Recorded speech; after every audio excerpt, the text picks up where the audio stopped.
Hey guys, it's Charlie here. I wanted to let you know that this is a shorter episode that's based on a conversation Alan and I kept having after last week's episode, episode 7, where we start talking a little bit about creative confidence. It didn't quite fit in with prototyping, but it was a tangent that came out of this idea that sometimes when you're getting started with design, you just don't feel confident enough or ready to just sketch, to just try things out. And so we wanted to share this recording to help maybe inspire you get started and jump into this field that we love talking about so much. So here goes episode 7's bonus content. It's more of a philosophical thing around like how people, generally speaking, lose this instinct to do things quick and dirty. Do you know what I mean? Like this thing of when I give design thinking workshop and someone's like, I can't draw. And I'm just like, that's no way you can't draw. Like any kindergartner can draw. It's the same thing with music. I remember I had a friend who, when he would introduce people to instruments, he would give it to them and they would be like, what do I do? And he would say, break it. Just bang on it. And they're like, what do you mean? It's like, just bang on it. It's going to make a sound. Yeah. And so it's like, okay, like you have a piano, you just sit there and like kind of start slamming it. And it's like, bing, bing, bing, bing, bing. And it's like, yep, that's music. Like, let's just get that out of the way that this is a sound and therefore it's a first step into music. So let go of the theory, let go of all that stuff and just go. But I just feel like it's getting worse, not better, despite the number of creative tools that are out there. I feel like people are more and more resistant, or maybe it's just the people I'm surrounded by. I don't know. I mean, I don't disagree with you. And I think it's one of these skills that's definitely, it's just, it's one of those boxes that people put themselves into. Yes, whether that's they true. Can play music or can't play music, or whether they can draw or not draw. I have a strong illustration background, and it's so interesting to see. I've seen, one of the most interesting kind of experiments I saw is like a friend of mine who's an engineer who couldn't draw at all. Just decided to take a slightly more engineering approach to their drawing. Basically it was like, okay, well, what's the system that supports this? So you draw a head, you draw a circle, you draw a stick frame. Maybe I draw a circle, kind of like comic book style. At each, okay, well, what perspective or like some depth? Okay. But you realize like, you can learn at any time to draw. Yeah. And it's a really beautiful way to express yourself. And I mean, I could talk about this for literally hours. Right. I love to draw. Drawing is part of like who I am fundamentally. Like I draw for the sake of self-expression, but even drawing for the sake of visual communication is a skill that's so atrophied in people. And one of the things that's most fun when you get to connect with people who have kind of like, it's almost as like we're like creative physios or something. Well, it's art therapy actually, right? That's like that's that connection, because I think I'm not an art therapist and I haven't really dug into it, but my understanding, which is very rudimentary, is that you help people reconnect with art to release something, or to explore certain traumas, or to whatever, unpack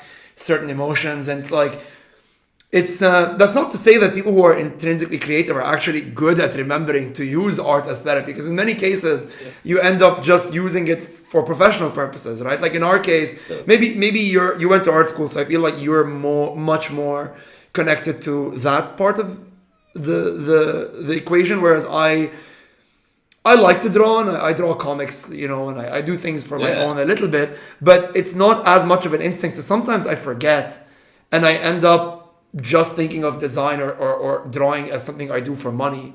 And then when I remember, it's super liberating. But you're right. It's like there's two things that you said that I really like. The first is that it's that label. So whenever I give a design thinking workshop or I teach my class, it's like the students will say things like, "Oh, I'm not creative," right? It's so declarative. I'm not good at drawing. I can't draw. I'm not an artist. And I'm like, whoever said that artists are the only ones that draw?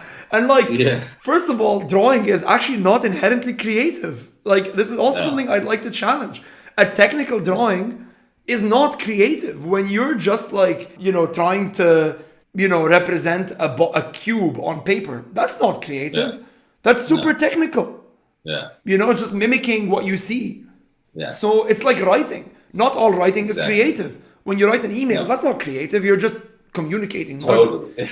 So it's like, to me, that's so interesting that there's this like one-to-one pairing with like drawing equal art. I'm just like, what? Really isn't the case. And it's actually funny because like if you think about the history of drawing, we have those like famous cave paintings. No one knows if they were art or if they were documentation, or you know what I'm talking about, right? Yeah. The cave in France with the handprints and the buffalo and all that. It's like, well, I mean, it's early communication. That's it, right? Like hieroglyphics are drawing, but they weren't for creative expression. They were just the writing of that civilization. Writing in itself, symbols. These are all just derived from drawing. Yeah. So I think that part's fascinating to me because, like you said, that was the first thing you said that I like, which is the labeling, and the second is that it atrophies. Because I feel like a lot of the things that we teach people to get better at design, although in my opinion it's just better at problem solving, is all stuff that kids do intrinsically. Asking tons of questions, especially why, expressing yourself in multiple ways. I'm not gonna say drawing is the best one, because in some cases you need to make something with paper. You need to sculpt, even music, right? If you're trying to express, I don't know what problem you're trying to solve. But I think that's where many people are like, oh no, the only way I can express myself is by talking in a meeting, very formal, and it's like, that's why I like that term of atrophy, because it's like kids do it, and then over time it either gets beaten out of you depending on what you study, or, and then or it's just you're not in a nurturing environment for that stuff, so it just kind of fades. It's not beaten out of you, but like...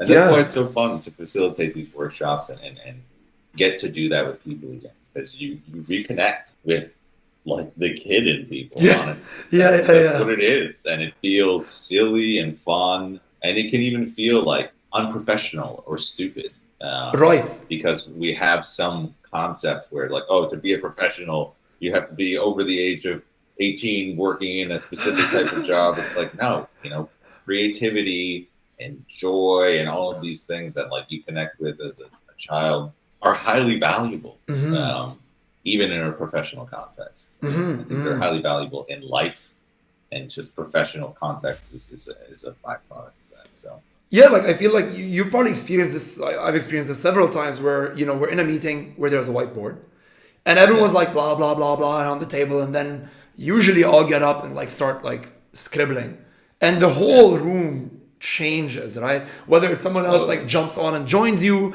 or people start to animate because now you have to like point at things. So, no, not that. So it's no longer just like sitting and talking and confusion. So it's even interesting seeing how immediate the effects are of bringing something like that in there.